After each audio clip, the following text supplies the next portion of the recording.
Сәлем достар, бүгін мен сіздермен дәруменге толы және денсаулыққа өте пайдалы болатын сұлы печеньесінің рецептімен бөлісетін боламын.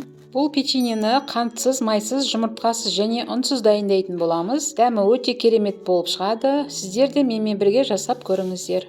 Алдымен біз сұлы жармасын блендердің көмегімен ұнтақтап аламыз. Сұлы адамға күш беретін дәнді дақылдың бірі. Сұлыда салмақты қалыптандыратын көптеген пайдалы заттектер бар. Бұл дақыл диеталық өнім болып саналғанымен өте құнарлы болып келеді. Келесі жуып тазаланған кепкен сарыөрікті блендерге салып езіп аламыз. Езіп болған соң ыдыстағы сұлы ұнтағының үстіне саламыз. Бананды да блендерге салып езіп алуымыз керек. Немесе шанышқының көмегімен де езуге болады. Езілген бананды ыдыстағы қоспамыздың үстіне салып, барлығын жақсылап араластырамыз.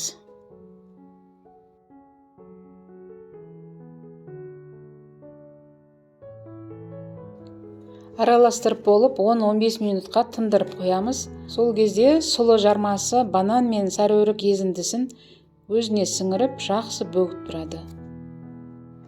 15 минуттан соң қасықпен немесе қолымызбен дөңгелектеп форма жасаймыз. Бірден пергамент төселген табамызға салып қоямыз. Алдын ала қызған пеште 180 градуста 15-20 минутта пісіріп аламыз. Міне 20 минутта пісіп шықты. Әбден суытамыз. Суыған соң бетін ерітілген шоколадпен әрлейміз. Бетіндегі шоколады кепкен соң ыдысқа салып дастарханға ұсына береміз. Осымен печеньеміз дайын болды. Ас болсын. Өте жылдам әрі тез дайындалады және дәмі өте керемет болады.